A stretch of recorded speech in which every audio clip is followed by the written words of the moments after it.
नमस्कार, आदाब, सत श्री अकाल और खुशामदीद। Very very good evening to all of you people. This is Kumar Amit और आप लोग देख रहे हैं आपका अपना चैनल बीकॉम कॉर्नर। आज का वीडियो बहुत ज्यादा स्पेशल और इंपॉर्टेंट होने वाला है तमाम बीकॉम प्रोग्राम और ऑनर्स के स्टूडेंट्स के लिए। उम्मीद करता हूं आप सभी इस वीडियो लेक्चर के दरमियान मेरे साथ आखिरी तक बने रहेंगे। और हाँ, अगर आपको ये वीडियो हेल्पफुल लगता है, कंटेंट यूजफुल लगता है, तो इस वीडियो को लाइक करके अपने तमाम दोस्तों के साथ शेयर जरूर करेंगे। तो विदाउट वेस्टिंग द टाइम चलिए शुरू करते हैं। माय डियर फ्रेंड, जैसा कि आप सभी जानते हैं, रिसेंटली हम लोग चर्चा कर रहे हैं आपके one of the most important subject cost accounting को लेकर के। और कॉस्ट अकाउंटिंग के अंदर रिसेंटली हम लोगों ने आपका एक नया चैप्टर शुरू किया था जिसका टाइटल है ओवरहेड्स। हालांकि ओवरहेड से जुड़ा हुआ आज का हमारा 8th क्लास रहने वाला है। इससे पहले हम लोगों ने 7 जो क्लासेज चैनल के ऊपर अपलोड कर दी है, वहां पर हम लोगों ने काफी डिटेल में जाकर के तमाम फंडामेंटल कॉन्सेप्ट को अलोंग विद न्यूमेरिकल प्रैक्टिस कर लिया है। और अगर मैं बात करूं क्लास नंबर 7 की, माने इससे पहली वाली क्लास के अंदर हम लोगों ने आपके सेकेंडरी ओवरहेड डिस्ट्रीब्यूशन को स्टार्ट किया था। हम लोगों ने समझा था सेकेंडरी ओवरहेड डिस्ट्रीब्यूशन का मीनिंग क्या होता है, एग्जैक्टली किस तरीके से सेकेंडरी ओवरहेड डिस्ट्रीब्यूशन किया जाता है, कौन कौन सी बुनियादी स्टेप। और सबसे जरूरी बात, secondary overhead distribution is done by the multiple method, जहां पर हम लोगों ने 3 मेथड डिस्कस किए थे, जिनमें से एक मेथड हम लोगों ने कंप्लीट कर लिया था, that is the repeated distribution method. Finally आज की 8th क्लास के अंदर हम आगे थोड़ा प्रोसीड करने वाले हैं और एक और मेथड को काफी डिटेल में जाकर के पढ़ने वाले हैं, that is the simultaneous equation method. इस साइमल्टेनियस इक्वेशन मेथड का भी इस्तेमाल हम लोग अपने सेकेंडरी ओवरहेड डिस्ट्रीब्यूशन के लिए करने वाले हैं। उम्मीद करता हूं आप सभी इत्मीनान से इस क्लासेस के दरमियान मेरे साथ आखिरी तक बने रहेंगे। बहरहाल ज्यादा बातें ना करते हुए बढ़ते हैं लेक्चर की तरफ। तो सेकेंडरी डिस्ट्रीब्यूशन का जो मीनिंग है, अर्थ है, मायना है, ये मैं मान के चल रहा हूं कि आपको क्लियर होगा। आपको ये भी क्लियर होगा कि सर आपका रिपीटेड डिस्ट्रीब्यूशन मेथड के थ्रू आप लोग किस तरीके से सेकेंडरी डिस्ट्रीब्यूशन कर सकते हैं। क्योंकि सेकेंडरी डिस्ट्रीब्यूशन की जब भी बात आती है, और स्पेसिफिकली अगर आप लोग रिपीटेड डिस्ट्रीब्यूशन मेथड की बात करते हैं, तो यहां पे आपको ज्यादा कैलकुलेशन करना होता है, मल्टीपल टाइम रिपीटेशन करना होता है, जो काफी स्टूडेंट्स के लिए इरिटेटिव होता है। तो जब भी आपको ये चॉइस दी जाए कि एग्जैक्टली आपको सेकेंडरी डिस्ट्रीब्यूशन करना है, लेकिन वहां पे ये मेंशन ना किया जाए कि यहाँ पे आपको इस पर्टिकुलर मेथड से सेकेंडरी डिस्ट्रीब्यूशन करना है, उस केस में माय डियर फ्रेंड्स आप definitely second method, that is the simultaneous equation method का इस्तेमाल कर सकते हैं। क्योंकि यहाँ पर आपको मल्टीपल टाइम रिपीट नहीं करना पड़ेगा, 3 या 4 स्टेप के अंदर आप बड़े आराम से, बड़े प्यार से यहाँ पर अपने फाइनल आंसर को निकाल पाएंगे। लेकिन यहाँ पे आपको थोड़ा सा मैथमेटिकल कैलकुलेशन आना चाहिए। आप लोगों ने अपने मैथमेटिक्स के सिलेबस के अंदर क्लास 10th के अंदर एक चैप्टर पढ़ा होगा, that is the linear equation with 2 variable. वहां पर हमारे पास 2 इक्वेशंस होती थी, उनको हम सोल्व करते थे। सिमिलर पैटर्न में हम लोग यहाँ पे सर्विस डिपार्टमेंट के अंदर अमूमन आपको 2 डिपार्टमेंट मिलते हैं, जैसे यहाँ पे आपको डी एंड ई दिया गया है, उनके अंदर हम लोग डी और ई की वैल्यू फाइंड आउट करेंगे, फिर हम उनको डिस्ट्रीब्यूट करेंगे। सर नहीं समझ में आ रहा है, आप लोग क्या बोल रहे हैं? तो अभी जब मैं प्रैक्टिकल करके दिखाऊंगा तो आपको काफी हद तक क्लैरिटी होने वाली है। मैं एक एग्जांपल ले लेता हूं, ये वही एग्जांपल है जिसको हम लोगों ने आपके जो आपका रिपीटेशन डिस्ट्रीब्यूटिव मेथड है उसके थ्रू किया था, या रिपीटेटिव डिस्ट्रीब्यूशन मेथड के थ्रू किया था। सेम जानकारी आपको दी गई है। आपको rent, electricity, fire insurance, rent depreciation, transport दिया गया है, और यहाँ पे आपको एस्टिमेटेड वर्किंग आवर दिया गया है। यहाँ पे डिपार्टमेंट डी का जानकारी दिया गया है, यहाँ पे डिपार्टमेंट ई का जानकारी दिया गया है। आपको प्रोडक्शन आवर रेट को कैलकुलेट करना है। लेकिन इस बार हम आपके रिपीटेड डिस्ट्रीब्यूशन मेथड को न लगा के हम लोग किसको इंप्लीमेंट करने वाले हैं, हम आपके यहाँ पे जो आपका साइमल्टेनियस इक्वेशन मेथड है उसको इंप्लीमेंट करने वाले हैं। तो जब भी आप लोग सेकेंडरी डिस्ट्रीब्यूशन की बात करेंगे तो इतना लाजमी है कि आप सभी को प्राइमरी डिस्ट्रीब्यूशन करना पड़ेगा। इस क्वेश्चन की खास बात क्या थी कि यहाँ पे प्राइमरी डिस्ट्रीब्यूशन करके दिया हुआ था, तो जो एज इट इज इंफॉर्मेशन है पिछले क्वेश्चन के अंदर हमने यूज की थी, सेम इंफॉर्मेशन आपको यहाँ पे लिखी मिलेगी। आप समझिए सर साइमल्टेनियस इक्वेशन मेथड का मतलब क्या होता है। सबसे पहले आपको क्या करना है सर, यहाँ पे बिल्कुल बेसिक स्टेप है जिनको आपको फॉलो करना है। आपको करना क्या है, आपको ध्यान रखना है सबसे पहले किस डिपार्टमेंट की बात हो रही है, सर आपके डिपार्टमेंट डी की बात हो रही है, तो आपको ध्यान रखना डिपार्टमेंट डी का टोटल कितना बनता है, सर आपका 630 बनता है। अब ध्यान रखना है ये जो डिपार्टमेंट डी है आपके दूसरे डिपार्टमेंट ई के अंदर कितना कंट्रीब्यूट कर रहा है, यानी कि यहाँ पे डी डिपार्टमेंट है, ई में चेक कीजिए, ई में डी का परसेंटेज कितना है, 20% है। 20% का मतलब क्या होता है सर, आपका 0.2 होता है। 0.2 किसके अंदर है, ई के अंदर है। तो इस तरीके से आपका ये पहला इक्वेशन बन गया। समझ में आया क्या बताया मैंने, बिल्कुल सिंपल तरीका है। क्या करना है, जैसे आपको आपने डी डिपार्टमेंट की बात की है सर्विस के अंदर, तो डी का टोटल कितना है, 630 है। अब आपको चेक करना है डी के अलावा जो सर्विस के अंदर दूसरा डिपार्टमेंट है उसके अंदर कितना कंट्रीब्यूशन है डी का, 20%, यानी कि 0.2% कंट्रीब्यूशन यहाँ पे इसका डी का रहने वाला है। तो ये आपका क्या बन जाएगा माय डियर फ्रेंड्स, आपका इक्वेशन नंबर 1 बन जाएगा। सिमिलर में अब आपको ई का चेक करना है। अगर आप लोग ई डिपार्टमेंट की बात करते हैं तो ई का टोटल कितना बना सर, 510 बना है। ओके, हमारा कितना हो गया, 510 हो गया। अब ई को चेक कीजिए डी के अंदर कितना है सर, 10% है। 10% का मतलब 0.1 में क्या है आपका डी के अंदर। समझ में आया। तो इस तरीके से आपके पास कितनी इक्वेशन बन जाएंगी सर, आपके पास 2 इक्वेशन बन जाएंगी। एक साथ 2 इक्वेशन बनी है, इनको साइमल्टेनियसली आपको सोल्व करना है, हल करना है। इसी को आप लोग क्या बोलते हो, साइमल्टेनियस इक्वेशन मेथड। समझ में आया। प्राइमरी डिस्ट्रीब्यूशन करना पड़ेगा क्योंकि क्वेश्चन के अंदर दिया हुआ था, इसलिए एज इट इज मैंने रख लिया है। यहाँ पे क्या किया, डी का आपने टोटल देखा और डी ई के अंदर कितना है, 0.2 है। ठीक है, ई का अगर आप लोग करेंगे, ई का टोटल देखा। अब ई डी के अंदर कितना है, 0.1 है। अगर आप लोग यहाँ पे बेसिक मैथमेटिक्स लगाते हैं, थोड़ा सा पेन चेंज कर लेते हैं, हम लोग क्या कर रहे हैं, हम लोग पुट कर रहे हैं, यानी कि आपको क्या करना है, पुटिंग द वैल्यू। ध्यान रखिएगा, बिल्कुल सिंपल मैथमेटिक्स आप लोग लगाएंगे। पुटिंग द वैल्यू ऑफ ई, अगर आप लोग ई की वैल्यू या इक्वेशन सेकंड की वैल्यू किस में पुट कर रहे हैं, इक्वेशन फर्स्ट के अंदर पुट कर देते हैं तो आपको रिजल्ट मिल जाएगा। इक्वेशन फर्स्ट क्या कहती है, D is equal to the, हमारे पास कितना है, 630 है, प्लस में हमारे पास कितना है, 0.2। अब ई की जगह कितना पुट कर देंगे सर, आपका ई का पूरा वैल्यू पुट कर देंगे, 510 प्लस में 0.1 मल्टीप्लाई में कितना आ जाएगा, डी। जस्ट आपको इसको सोल्व करना है, यानी कि D is equal to the, ये कितना बन गया आपका, 630 बन गया है। अब क्या करना है, आपको जस्ट मल्टीप्लाई करना है। कितना मल्टीप्लाई आप लोग कर सकते हैं, आपको सबसे पहले 0.2 को मल्टीप्लाई करना। देखिए सिंपल कैलकुलेशन है, 0.2 को आपको 510 के साथ मल्टीप्लाई करना है। 510 मल्टीप्लाई बाय 0.2, तो ये आपका 102 बनने वाला है। अब प्लस में क्या करेंगे, इस वाली डिजिट किसके साथ मल्टीप्लाई करेंगे, तो ये हो जाएगा 0.02 मल्टीप्लाई में कितना हो जाएगा आपका डी। अब ध्यान रखिएगा, इन दोनों डिजिट्स को आपको प्लस करना है, यानी कि आपको क्या करना है, 630 के अंदर 102 को ऐड करना है, बचा ये 732 बनेगा। क्लियर है, ये कितना बन गया आपका, 732 बन गया है। अब क्योंकि ये डिजिट प्लस का है, ध्यान रखिएगा ये प्लस का है, अगर आप लोग इक्वल टू के इधर लेके आएंगे तो माइनस हो जाएगा। इधर आपका एक डी है, एक डी के अंदर से, ध्यान रखिएगा, एक के अंदर से अगर आप लोग 0.02 माइनस करेंगे तो आपका 0.98 बचेगा। समझ में आया।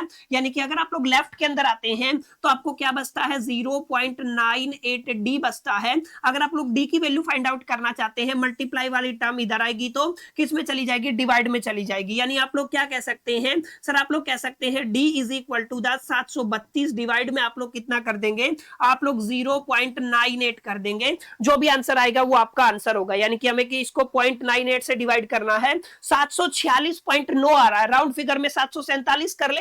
यानी आप लोग क्या कह सकते हैं सर, आप लोग कह सकते हैं हमारे पास डी का वैल्यू कितना आ गया, 747 आ गया। तो देखिए एक इक्वेशन आपका सोल्व हो गया है। डी कितना रखना है आपको, 747 रखना है, इसको आपको याद रखिएगा। ठीक है, अब इस डी का वैल्यू है, किसी भी इक्वेशन के अंदर पुट कर दीजिए, ई की वैल्यू के अंदर पुट कर देंगे। अगर ई वाली वैल्यू के अंदर डी का वैल्यू पुट करते हैं तो हम थोड़ा आगे और प्रोसीड करेंगे। E is equal to the, हमारे पास कितना है सर, 510 है, प्लस में हमारे पास कितना है, 0.1 मल्टीप्लाई में डी, डी का वैल्यू कितना है, 747 है। यहां पे अगर आप लोग इसको सोल्व करते हैं तो हमारे पास देखिए कितना है, 510 है, प्लस में हम लोग क्या करेंगे, 747 का कितना परसेंट निकालने वाले हैं, 0.1 निकालने वाले हैं, तो ये होगा 74.7। आप लोग कितना करेंगे सर, ये आ गया आपका 74 75.7 आ गया है। ठीक है, अगर आप लोग इसके अंदर ऐड करते हैं कितना 510 तो आपको मिलता है 584, अप्रोक्सीमेट 7 है, 585 भी कर सकते हैं, 584 भी कर सकते हैं राउंड फिगर में। तो आपको ई का वैल्यू भी मिल गया, कितना आ गया आपका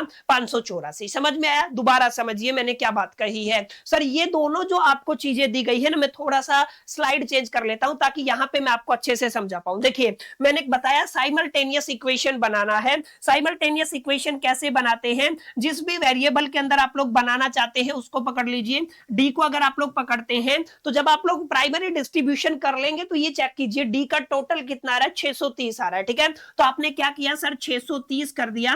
अब ध्यान रखना है जो आपका सर्विस डिपार्टमेंट है, दो सर्विस डिपार्टमेंट है, एक तो आपका डी है, एक आपका ई है। अब डी एग्जैक्टली ई के अंदर कितना है ध्यान रखिएगा, ये जो डी है अब ई के अंदर कितना है सर, ये आपका ध्यान रखिएगा डी आपका ई के अंदर कितना है सर, डी आपका ई के अंदर 20% है। 20% का मतलब सर 0.2 किसके अंदर है, ये आपका ई के अंदर। समझ में आया? ये इक्वेशन नंबर 1 हो गया। सिमिलर अगर आप लोग ई की बात करते हैं, ई का अगर प्राइमरी डिस्ट्रीब्यूशन के बाद टोटल कितना आता है, 510 आता है। अब चेक कीजिए ई जो आपका दूसरे डिपार्टमेंट के अंदर, सामने वाले डिपार्टमेंट के अंदर कितना कंट्रीब्यूट कर रहा है, 10% कंट्रीब्यूट कर रहा है। 10% का मतलब क्या है, 0.1 मल्टीप्लाई में कितना आ जाएगा आपका डी। तो देखिए ये आपकी दो इक्वेशन बन जाती है, इनको आपको एक साथ सोल्व करना है, साइमल्टेनियसली सोल्व करना है। अगर आप लोग एक साथ सोल्व करते हैं तो आपको डी की भी वैल्यू मिल जाएगी, ई की भी वैल्यू मिल जाएगी। यही वो पैरामीटर है जिसके बिहा पे आगे आपको डिस्ट्रीब्यूट करना है। समझ में आया? तो अब आप क्या करेंगे, बड़े इजीली बड़े प्यार से इनको क्या कर पाएंगे, डिस्ट्रीब्यूट कर पाएंगे। सबसे पहले हम लोग डी को डिस्ट्रीब्यूट करते हैं। देखिए डी का कितना है 747। अब यहां पे कुछ भी हो इस चीज को भूल जाइए, आपको करना क्या है, आपको नए सिरे से डिस्ट्रीब्यूट करना है। और आपको कितना डिस्ट्रीब्यूट करना है सर, आपको 747 डिस्ट्रीब्यूट करना है। समझ में आया? आपको कितना डिस्ट्रीब्यूट करना है सर, आपको 747 डिस्ट्रीब्यूट करना है। समझ में आई है मेरी बात? अगर आप लोग 747 को डिस्ट्रीब्यूट करते हैं तो मैंने पिछली क्लास में क्या समझाया था सर, मैंने आपको बताया था कि एग्जैक्टली आपको किस तरीके से कैलकुलेशन करना है। जब आप लोग यहाँ पे डिस्ट्रीब्यूट करेंगे तो रेशियो कैसे निकालेंगे, देखिए ध्यान से समझिएगा। यहाँ पे क्या है, ये रहा आपका 3, 4, 2 और 10। समझ में आया? यानी कि आप लोग क्या कहेंगे, 30%, 40%, 20% और 10% है। इसका रेशियो क्या बनेगा, हमने बताया था ना सर, इसका रेशियो बनेगा 3 रेशियो, आगे क्या आ जाएगा 4 रेशियो, आगे क्या आ जाएगा 2 रेशियो, कितना आ जाएगा 1। ये वाला रेशियो बनेगा। माने हमें डिस्ट्रीब्यूट करना है, किसको डिस्ट्रीब्यूट करना है सर, हमें सर्विस डी को डिस्ट्रीब्यूट करना है। समझ में आया? किस रेशियो के अंदर करना है सर, आपका 3 रेशियो, उसके बाद 4 रेशियो, उसके बाद कितना है 2 रेशियो 1 के अंदर। क्लियर है? अब करना क्या है, 747 को डिस्ट्रीब्यूट करना पड़ेगा। माने हमारे पास जो 747 है उसका पहले कितना निकालेंगे सर, 30% निकालेंगे तो आपका 224 आ जाएगा। अप्रोक्सीमेट वैल्यू है, कितना है आपका 224 आ जाएगा। अगर आप लोग आगे चलते हैं तो कितना है 40% है, तो आप लोग कितना निकालेंगे 40% तो 298, अप्रोक्सीमेट 299 ले रहा हूं। ठीक है, 0.9 है। अगर आप लोग आगे चलेंगे तो आपको 20% निकालना है तो कितना हो जाएगा 149, 149 हो जाएगा। क्लियर है? ये आपको थोड़ा ध्यान में रखना। अगर आप लोग थोड़ा और आगे चलते हैं तो कितना है सर, आपका 10 है। 10% अगर आप लोग निकालते हैं तो 74 आ जाता है। ठीक है, तो यहाँ पे कितना आ गया सर, आपका 74 आ गया है। तो ये पहला डिस्ट्रीब्यूशन आपका डन हो गया है। क्लियर है? अब ध्यान क्या रखना है सर, यहाँ पे जीरो नहीं हुआ है। अब 630 के अंदर से अगर मैं 747 माइनस करूंगा तो हमारे पास माइनस का 117 बचेगा। तो मैंने ब्रैकेट लगा दिया है, ये माइनस हो गया है। लेकिन ये अगर आप लोग देखेंगे 510 प्लस में 74 कितना आ जाएगा, 584 आ जाएगा। पहली वैल्यू के बाद आपको एग्जैक्ट आंसर मिलेगा जो आपने यहाँ पे ई का वैल्यू निकाला था। अब आपको ई को डिस्ट्रीब्यूट करना है किस रेशियो के अंदर, 1 रेशियो 2 रेशियो 5 रेशियो 2 के अंदर। यानी कि 1 रेशियो 2 रेशियो 5 रेशियो 2 के अंदर आपको क्या करना पड़ेगा, डिस्ट्रीब्यूट करना पड़ेगा। ठीक है, अब हम किसको डिस्ट्रीब्यूट कर रहे हैं सर, अब हम डिस्ट्रीब्यूट कर रहे हैं आपकी सर्विस को। किसको, 584 को मेरे को क्या करना है, डिस्ट्रीब्यूट करना है। ठीक है, अब अगर आप लोग 584 को डिस्ट्रीब्यूट करते बच्चा तो ध्यान से समझिएगा, अभी जो मैं कॉन्सेप्ट आपको समझा रहा हूं अभी हमें इसको क्या करना पड़ेगा, डिस्ट्रीब्यूट करना पड़ेगा अकॉर्डिंगली। तो यहाँ पे क्या लिखेंगे सर, हम सर्विस कौन से डिपार्टमेंट को डिस्ट्रीब्यूट कर रहे हैं, ई को किस रेशियो में, 1 2 5 2। ठीक है, तो आप लोग क्या कहेंगे सर, 1 रेशियो 2 रेशियो 5 रेशियो 2 के अंदर आपको क्या करना है, डिस्ट्रीब्यूट करना है। अब मेरे को क्या करना है, जैसे इसको थोड़ा सा ऊपर लिख लेते हैं, ध्यान दीजिएगा। कैलकुलेशन करना सिर्फ। अगर आप लोग यहाँ पे देखेंगे तो 584 का कितना परसेंट निकालना है सर, पहले निकालना है 10%, तो ये आएगा 58.4, तो हम लोग कितना ले लेते हैं सर, आपका 58 ले लेते हैं। क्लियर है।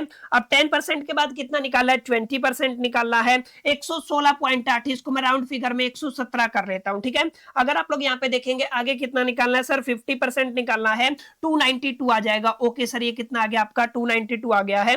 आगे अगर आप लोग देखेंगे तो कितना आएगा, 20%, कितना आएगा 20%, क्योंकि यहाँ पे 117। ठीक है, तो आप लोग राउंड फिगर में कितना ले लेंगे, 117 ले लेंगे। अब ध्यान देंगे ये माइनस का 117 प्लस का 117, ये कितना आ गया, 0 आ गया। ये आपका माइनस का 584, ये प्लस का 584 कितना हो गया, 0 हो गया। समझ में आया। अब यहाँ पे ध्यान देंगे तो हमारा सेकेंडरी डिस्ट्रीब्यूशन के अंदर मेन एजेंडा क्या था बच्चों, हमारा मेन एजेंडा था हमें किसको 0 करना है, सर्विस को डिस्ट्रीब्यूट कर देना, दोनों डिपार्टमेंट को क्या कर दिया, 0 कर दिया। इसका मतलब यहां पर आकर के हमारा कैलकुलेशन खत्म हो गया। अब ध्यान दीजिएगा, मैंने कितनी बार डिस्ट्रीब्यूट किया सर, एक बार यहाँ पे डिस्ट्रीब्यूट किया, दूसरी बार यहाँ पे किया, यानी कितनी स्टेप फॉलो की है सर, मैंने केवल 2 स्टेप फॉलो की है और 2 स्टेप में मेरा आंसर आ गया। लेकिन अगर आप लोग रिपीटेटिव मेथड की बात करते हैं तो देखिए आपने कितनी बार किया, एक बार किया, फिर 2 बार किया, फिर 3 बार किया, फिर 4 बार किया, फिर 5 बार किया। मल्टीपल टाइम आपको करना पड़ेगा और हो सकता है आपको 10 बार भी करना पड़े अकॉर्डिंग टू द क्वेश्चन। लेकिन अगर आप लोग वही ये मेथड अगर आप लोग अप्लाई करते हैं तो आप लोग 2 या 3 स्टेप के अंदर अपनी सर्विसेज को बड़े प्यार से डिस्ट्रीब्यूट कर पाएंगे। अब इससे आगे सेम फॉर्मेट रहेगा, आपको टोटलिंग करना है, टोटलिंग करके आपको निकालना क्या है सर, प्रोडक्शन आवर रेट निकालना है। तो प्रोडक्शन डिपार्टमेंट का टोटल करके उसको आवर से डिवाइड कर देंगे, आपको क्या निकल आएगा, प्रोडक्शन आवर रेट निकल आएगा। अब आगे मैं इसको कैलकुलेट करके दिखा देता हूं ताकि आपको कंफ्यूजन ना रहे। अब देखिए आगे क्या दिया हुआ है, सबका टोटलिंग करना है सर, कितना आ गया 1380 प्लस में 224 प्लस में कितना है 58, तो 1662। मैंने क्या बताया था, मैंने बताया था आप मेथड कोई भी इस्तेमाल करें थोड़ा बहुत ऊपर नीचे होगा, माइनर सा एक तरीके से डिफरेंस आएगा, लेकिन चीजें इर्द गिर्द रहेंगी। अगर आप पिछले मेथड की बात करते हैं, कौन सा मेथड है सर, ये आपका रिपीटेटिव डिस्ट्रीब्यूशन मेथड है। इसमें हमारा कितना आया था, देखिए 1661 आया था, हमारा यहाँ पे कितना आया है 1662 आया, थोड़ा बहुत फर्क है। ठीक है। सिमिलरली अगर आप लोग इनको ऐड करते हैं, 2160 के अंदर बच्चा मैं कितना ऐड करता हूं, 299 ऐड करता हूं, प्लस में 117 ऐड करता हूं, 2576 बनता है। याद रखिएगा कितना बनता है, 2576। पिछले मेथड में हमारा कितना आया था सर, आपका 2576 एग्जैक्ट आया था। इसका मतलब ये भी हमारा कैलकुलेशन बिल्कुल सही है। आगे अगर आप लोग देखते हैं 1290 के अंदर प्लस करना है 149 और प्लस करना है 292, 1731 आया। देखिए कितना आया है आपका 1731। अगर आप लोग पिछले मेथड की बात करेंगे तो हमारा 1732 आया था। इसका मतलब हमने बिल्कुल सही कैलकुलेशन किया। थोड़े बहुत माइनर से चेंजेस आते हैं, मेथड टू मेथड चीजें बदलेंगी, लेकिन आपको ध्यान रखना है ये जो आपका मेथड रहेगा ना, ये आपकी काफी कैलकुलेशन को बचा सकता है। अब ध्यान दीजिएगा सर, इसका कैलकुलेशन आगे कीजिए ना। अगर आप लोग वर्किंग आवर रेट को निकालना चाहते हैं तो कैसे निकालेंगे, ध्यान दीजिएगा। अगर आप लोग वर्किंग आवर रेट को निकालना चाहते हैं तो कैसे निकालेंगे, हम लोग यहीं पे आपका इसके नीचे जगह बचा हुआ है तो मैं इसको ब्लैक कर लेता हूं, ठीक है, ताकि हम अपनी कैलकुलेशन को इजीली कर पाए। ध्यान से समझना मेरी बातों को, जो मैं यहाँ पे अभी आपको समझाने वाला हूं। बस अभी तो वही सारी चीजें हैं जो आपने पढ़ी हुई हैं, जो मैंने अभी पिछली क्लास के अंदर भी पढ़ाई थी। ध्यान दीजिएगा, ये सारी कैलकुलेशन हो चुकी है। अब हमें निकालना है आपका production hour rate, working hour rate नहीं है सर, आपका क्या है, आपको क्या निकालना है, आपको निकालना है प्रोडक्शन आवर रेट। क्लियर है। तो आप लोग क्या निकालेंगे सर, हम लोग निकालेंगे प्रोडक्शन आवर रेट। जब भी आप लोग प्रोडक्शन आवर रेट की बात करेंगे तो कैसे फाइंड आउट किया जाता है सर, सबसे पहले अगर आप लोग प्रोडक्शन ए की बात करते हैं तो आपको देखना प्रोडक्शन टोटल कितना हुआ है, 1662 का हुआ है। क्वेश्चन के अंदर नंबर ऑफ आवर्स कितने गिवन है सर, आपको गिवन है 1000 आवर्स। ठीक है। तो आप लोग क्या करेंगे, इसको 1000 से डिवाइड कर देंगे तो कितना आ जाएगा सर, ये आ जाएगा 1.66। This one is your answer. ठीक है। ऐसे आप लोग किसकी बात करेंगे, सेकंड की। बी की बात करते हैं, टोटल कितना है आपका 2576 है। और अगर आप लोग टोटल आवर्स की बात करते हैं, कितना दिया हुआ है 2500 दिया हुआ है। ठीक है। तो आप लोग क्या करेंगे, डिवाइड कर देंगे। 2576 को अगर मैं डिवाइड करता हूं 2500 से तो हमें 1.03 मिलता है। तो आपका कितना आ जाएगा 1.03 मिलेगा। क्लियर है, ये आपका आंसर आ जाएगा। अगर आप लोग थर्ड की बात करते हैं तो थर्ड के अंदर क्या है, सी है आपका एबीसी। यस, आपका सी कितना है 1731 है। याद रखिएगा 1731 को कितने आवर से डिवाइड करना है, 1800 से डिवाइड करना। ठीक है। तो आप लोग अगर इसको डिवाइड करते हैं 1731 को 18 से डिवाइड करते हैं, 1800 से डिवाइड करते हैं तो अप्रोक्सीमेट 0.96 आपका आंसर आएगा। क्लियर? तो this is your final answer जिसके लिए आपको इतनी मेहनत मशक्कत करनी है। और इस तरीके के सवाल अक्सर आपको 12 नंबर से और 18 नंबर तक के आपके फाइनल एग्जामिनेशन के अंदर देखने को मिलते हैं। अगर आपको प्राइमरी डिस्ट्रीब्यूशन किया हुआ है, केवल सेकेंडरी पूछेगा तो 12 नंबर का आएगा। अगर दोनों करना है, मान लीजिए आपको प्राइमरी भी करना है और सेकेंडरी भी करना है, तो 99 प्रोबेबिलिटी पॉसिबिलिटी है कि आपको 18 नंबर का वो सवाल देखने को मिलेगा। और इस तीसरी यूनिट के अंदर केवल एक चैप्टर है ओवरहेड, और यहां से 100% एक सवाल आएगा ही आएगा, इतना श्योरिटी मैं आपको दे सकता हूं। That's why you have a need to understand each and every question with depth. आपको बहुत गहराई में जाकर के समझना पड़ेगा और एक एक क्वेश्चन की प्रैक्टिस करनी पड़ेगी। अच्छा खासा टाइम लेती हैं चीजें, कैलकुलेटिव भी हैं, लेकिन आपके 12 से 18 नंबर कहीं नहीं गए अगर आप लोग केवल ओवरहेड को माय डियर फ्रेंड्स तैयार कर लेते हैं। तो this is all about the simultaneous equation method, method number second, जिसको हम लोगों ने आज की क्लास के अंदर थोड़ा थोड़ा डिटेल में जाकर के अंडरस्टैंड करने की कोशिश की है। उम्मीद करता हूं ये वाला क्लियर रहा होगा। इससे पहले हम लोगों ने क्या किया था, रिपीटेड डिस्ट्रीब्यूशन मेथड किया था। अब हम अगली क्लास के अंदर आपके ट्रायल एंड एरर मेथड को पढ़ेंगे। उसके बाद एक टॉपिक आपका बच जाएगा ओवरहेड रेट्स। अगर आप लोग ये पढ़ लेते हैं तो उसके बाद आपका ये ओवरहेड कंप्लीट हो जाता है, यानी कि आपका यूनिट नंबर 3 कंप्लीट हो जाएगा। या शॉर्ट में मैं बोलूं मोर देन 50% हम लोग कंप्लीट कर चुके हैं। और अगले 15 दिन के अंदर हम आपकी अगली 2 यूनिट भी कंप्लीट कर लेंगे, जहां से आपको 18-18 नंबर के 2 सवाल देखने को मिलेंगे और आपका कोर्स का सिलेबस माय डियर फ्रेंड्स पूरा हो जाएगा। उम्मीद करता हूं ये वाला सेशन आपको पसंद आया होगा, वीडियो हेल्पफुल लगा होगा, सेशन आपको अच्छा लगा होगा। वीडियो अच्छा लगा तो इस वीडियो को लाइक जरूर कर दीजिएगा, दोस्तों के साथ शेयर करना मत भूलिएगा। पहली दफे चैनल पे आए हैं, सब्सक्राइब करके बेल आइकन को जरूर प्रेस कर दीजिएगा। इस वीडियो के अंदर इतना ही, मिलते हैं नेक्स्ट वीडियो के अंदर। जब तक के लिए तो all the best, till the keep learning.